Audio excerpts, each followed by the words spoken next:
Are collector boxes actually a good investment?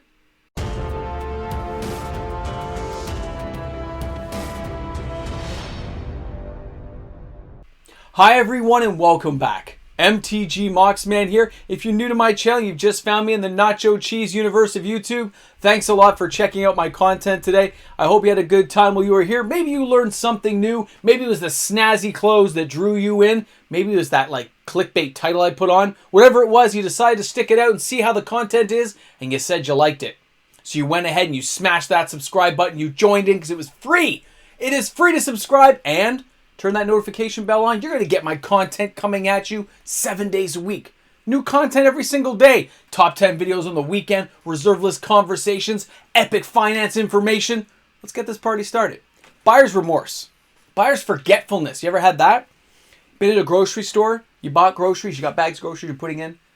You get to the car, you pack it all in, you drive home, and you realize you forgot a bag of groceries at the store. You're like, oh, I forgot it. I'm not going back for it. It's lost. It's done. You're not going back. You're done. I know that feeling. It's horrible. Horrible when it happens. But how about buyer's remorse when you buy something and you do take it home and you're like, it's pretty awesome. I like this. It's up on the wall. It's snazzy. And day after day you see that snazzy item and it loses a little bit of luster, a little bit less. Maybe a little more self-doubt comes into your head and you're just not sure. That happens to the best of us. I'm sure a lot of you guys will give me some cute little stories in that comment section relating to how this has happened to you, because I'm sure it's happened to most of us. Well, when I first started seeing the collector boxes, Throne of Eldraine, the first one, I didn't buy it. You don't see any on my shelf. I was like, no, I'm not going to pay like $300 Canadian, where I could basically get 3 booster boxes for the same price. You're kidding me. I guess, draft boxes. I can get 3 of those because we didn't have set boxes back then. I can get 3 draft boxes for the same price, and you're expecting me to pay that for 12 packs? Really? That's how I felt. But as time's gone on, as you can see, my collector box collection has grown. It's not like I just buy a reserve list. I usually buy a few boxes of every standard set for myself to hold on to. Because before I just did reserve list, who everyone knows me for now, I was out there buying all the regular stuff you guys all buy. And I still do. As well as a lot of reserve list stuff, because reserve list is awesome. Hold the line, your reserve list. We're going to get there later in the week. So, pardon me. I found that amusing to myself. So I sit there, and I look at these now. And I start getting down to that question. For those who are new to the channel, the rule of double is my rule. I've got to be able to double my money on this or I shouldn't be buying it. So, Commander Legends. What we got? We got a cool Jeweled Lotus. Maybe a potential full art foil in here. Some boxes had none. You got a scroll rack. Yep, just a scroll rack. See what I'm saying? They're not all... Oh, maybe a Vampire Tutor? Maybe. You didn't always get what you'd hoped. They're a little trickier to get than what people said, but some people got, just a regular foil Jeweled Lotus. Okay. But is it worth the money? Am I going to be able to get $900? Who is going to buy my product for $900? Time will tell. Isn't that the whole thing of investing in Magic? It's time will tell. You are hedging your bets that you are going to make some money if you've invested in it. If you want to open the product, that's up to you. You're just there to, maybe you're saving a box for yourself for draft night, chaos draft in the near future, a few years from now. But sometimes, I'm actually hoping to kick back and make some money off these. Maybe. They also look great in the background. I just enjoy having them. I like oogling them. Let's face it. Come on, right? Great set this year. I gotta be honest, I was pretty impressed. Good times to be had. So let's take a look at some of these. Let's start at the beginning and go to the end, and let's see where this is possibly going. Let's take a look at that Throne of Eldraine. Let's go there for a second. Throne of Eldraine.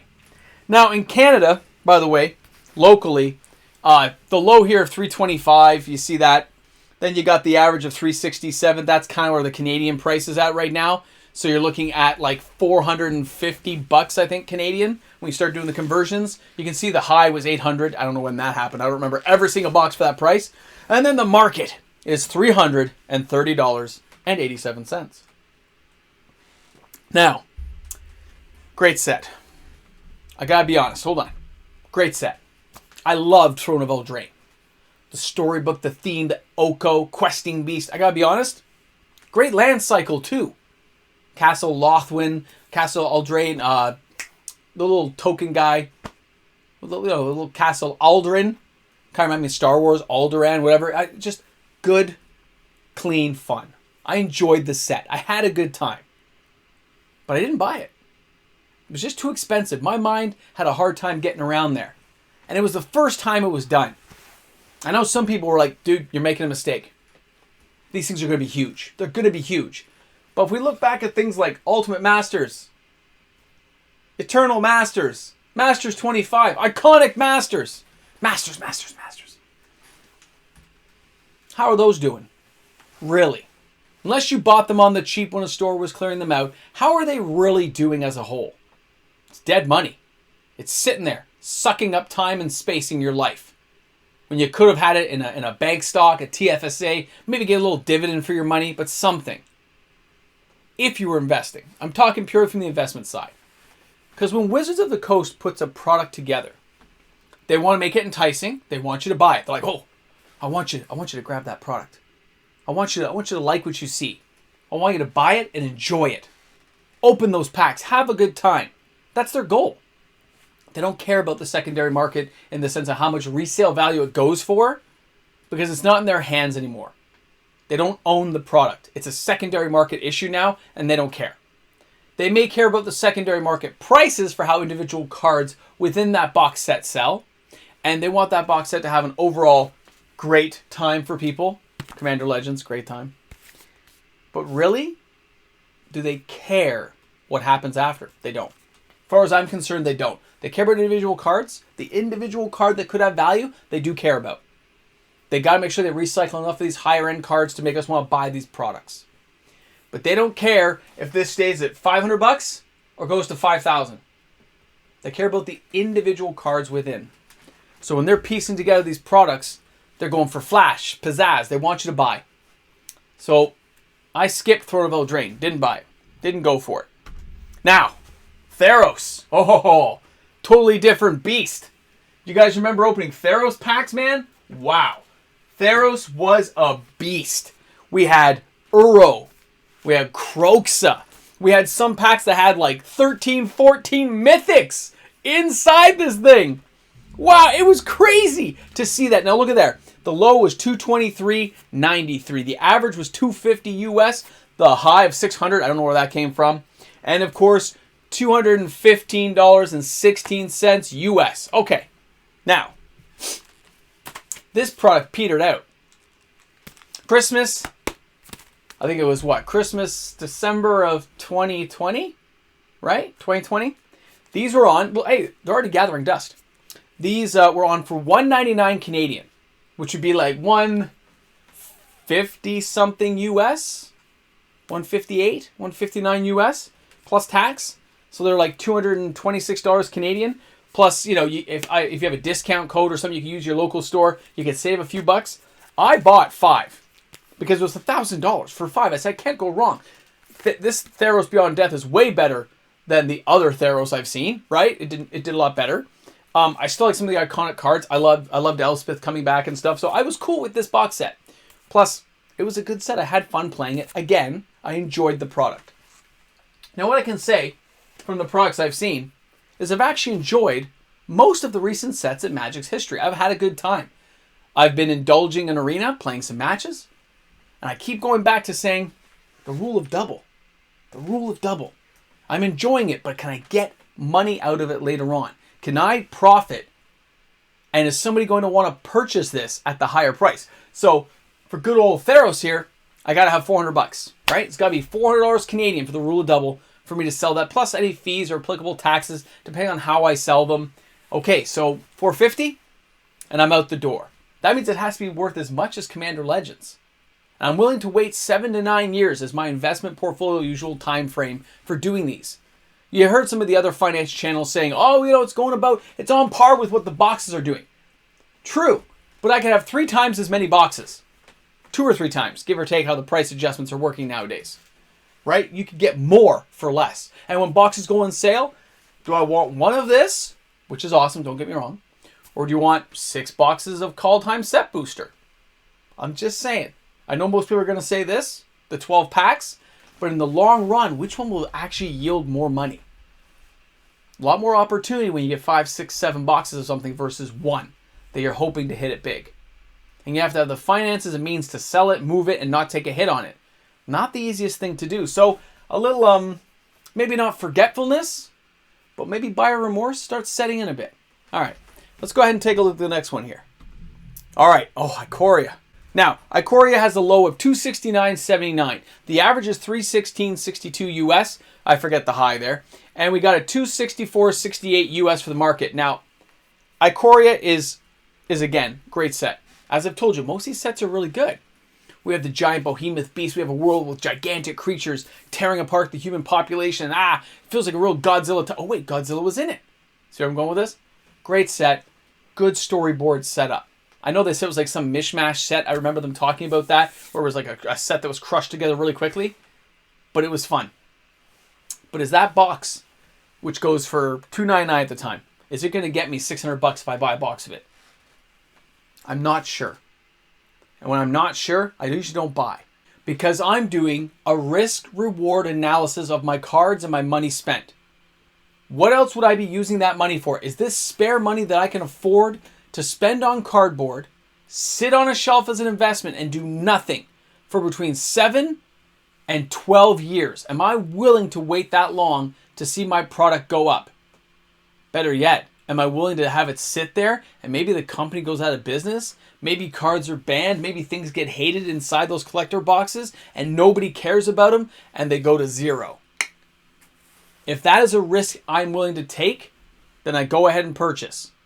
And if I'm not, because maybe I need that money for rent or for other bills in my life, I probably will skip it and say, oof, not a good time to be doing that. Do I really want to risk that kind of capital on a product like that? If it's too risky in my head, I skip it and I don't buy. Okay? Other times where I have a little extra money or I've come into some cash, maybe I purchase on a whim. That's why I sometimes get that buyer's remorse. Now let's go ahead. Let's take a look at number 4 here. Core 2021 really did blow away people's expectations of a core set. It added in Ugin the Spirit Dragon. We had Grim Tutor. You had Teferi Master of Time. Chandra's Inferno. We had some great cards, good utility cards like Cultivate were put in there. It was a good time for a lot of players. It'll have a good history. But that's Wizards' job. Break this down, look at the price. The low's $226. Right now, let's just go to the market. $226.92. In Canada, that's $279.95. $325 with tax, give or take. Are you going to be able to get $650 out of one box in 7 to 12 years? That's what you have to ask yourself as an investor in products like this. They have a much higher risk, I find, than what people are comfortable with. And you have to know who you'll be selling to in that marketplace. I bet you in most cases it won't be sealed boxes being bought. It'll be individual packs being sold, which take a long time to sell because they'll be at a premium of like $80, $90 a pack, I bet. Now, when we go ahead and we take a look at Zendikar Rising, this one will have to be sold as a sealed product because it had those little promo boosters inside, which could have fetch lands that people desire. And don't forget, it also had pathways and stuff, but these will be sold as sealed products because nobody wants to buy it without the sealed product. You want to have the chance to get the fetch lands. Even if it's a junky creeping tar pit, which isn't really that junky, by the way, just been printed too many times. If you have that kind of stuff going on, people don't want to buy it. If it's missing, nobody's buying it, okay? It's just like, what are my chances? You might still get a fetch land. You still could. But it's just the expectation of seeing those promo packs, same as the sealed Zendikar Rising, like draft boxes and set boosters. You're going to want to have them sealed because you want to have the chance to open that fetch land. And that only works if Wizards stops printing them for a number of years. They got to let the market have the prices rise. These are all the financial factors you'll be taking in when you look at products like this. Now, if we go ahead and we look at Legends. Sorry, I banged the mic there. When we look at the Legends box, okay? This thing had some amazing stuff in it. Commander Legends blew away so many people's expectations. And the cards. Now, this one had the etched foils and stuff, which people thought were pretty glittery out there. But it's the Jeweled Lotus. You wanted to get that Jeweled Lotus as bad as you could. And at first, even myself, I said it was going to be a $50 card. I think Rudy at Alpha Investments said like 20, 25 bucks. Nobody knew how hard they would make it to get this card. And this year with Baldur's Gate's Commander Legends, I'm really hoping they bring in some kind of jeweled moxes into the picture because it would just make sense, right? I don't care about the D&D factor. It just makes sense with the Commander Legends type stuff and maybe make them unique casting. Products like this, you got to ask yourself, $1,000, am I getting $1,000 out? And that is not an easy question to ask yourself. Now with call time, these boxes never reached the $199 mark. They never got that cheap here in Canada. They've always been around the $230 and up. And although it has Vorinclex, it has the harder to get pathways because there was less subs. There's only 4 in this box. And it has some amazing God cards, which are really good. Like they're going to have some good value.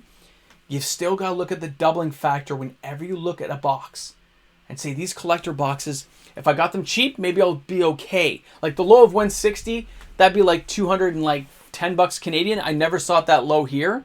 The market being 160 right now, they're not that cheap here in Canada. I'll tell you right now, they're not that cheap here. They might be in the States. There might be other places in the world, but not here in Canada. And all the stores and LGSs out there who have these products on their shelves, they've already absorbed their initial costs. After a while, they've paid these things off. And in some cases, if they have to raise capital, that's when they'll really go on sale. But other than that, they tend to let them sit there on a shelf and look pretty and hope to draw the money out. They're investing just like you are as a player. Some stores will keep 1 or 2 boxes aside. Some can never afford to. They've always got to churn and burn the product. Bigger stores, though, will tend to have more stock on hand, and their stock shelves are really well filled, which means they will not be the prime target buying back products like this from you 10 years from now if they already currently have some sitting on the shelves in the basement that they can't move themselves. Cost factor is everything. Now, when it comes to a set like Strixhaven, low is $235.80 US, and the market's $234.13 US. You know what? This set was okay. And that's all I'm going to say about it. It was okay. Does it have a future financial thing? I didn't buy any of this box. And maybe I'm wrong. I don't think it had the draw that people hoped it would. I like the Mystical Archives, but they made them too common for players. And it's just one of those things where I'm like, meh. I'm just not going to delve too deeply into it. I'll go with my draft boxes for that one. Now, when we're talking the big boy here, let's talk. Modern Horizons 2 is a grand slam hit. Everyone loves this product. But it was designed by Wizards, and they will try to beat it and make the next set even better, even cooler, even deadlier, with a higher cost point. So when you look at this product, you have to look years down the line and say, will Wizards outdo this product in the years to come? And in those years as they go by, will I be able to draw out the $1,200 I would have to buy to get that product to somebody? Is somebody going to pay me $1,200 for 12 booster packs? That is the question you have to ask yourself. And it's a scary one. As great as that set was, you're going to have to ask that question if you're going to be investing in products like that. AFR. Love it. Good nostalgic name. Great stuff going on. I bought 8 boxes of it. And I paid the full freight of like $300 a box, $2,400 plus tax. That is buyer's remorse because I know it went cheaper than that later on. And I prepaid, and I'm always owning up to my obligation to my store. If I say I'm going to take it, I'm going to take it. I'm not going to stick them with the bill. But I realize that this is going to sit on my shelf for literally 10 years. And nothing's going to happen probably. And it's not that it's a bad set. It's a core set replacement with no uniqueness to it that really draw players in, other than D&D fans who like the history and nostalgia of the cards. The mana base isn't bad. There are some cool dragons in the set, but there's no bang card. And without a bang card, it looks kind of weak. And that's the problem with AFR. I think we're going to be seeing this stuff on a lot of store shelves for a long time. It'll take a very long time for the market to absorb those cards, which means you have to wait even longer to try to churn that product over. Scary stuff. Now, when it comes to stuff like Midnight Hunt, the mythics in that are a lot lower on these products. You don't get nearly as many. The sets are well constructed. But again, you're still talking they were $269 Canadian for a box. You can see here they've had some lower prices than that in the US for sure, which means it's sitting on shelves. And the money's moving on already. So this one, as well as Crimson Vow, you're going to see these things sitting around for a while. And as Wizards goes along and gives us the next one, which is going to be, Neon Dynasty, and we get Kamigawa going there, you have to ask yourself, Do you notice they pumped up the power level a bit? Some of these dragons look pretty vicious compared to the stuff we've just seen. Because Wizards is turning that ship around. They're turning around slow, but they are turning it. Look forward to some unique mechanics this year. Look forward to some crazy stuff. But when you're looking at investing in that, none of that matters. None of it. Because you have to factor in your money and your risk and time. Is it worth what you're trying to do?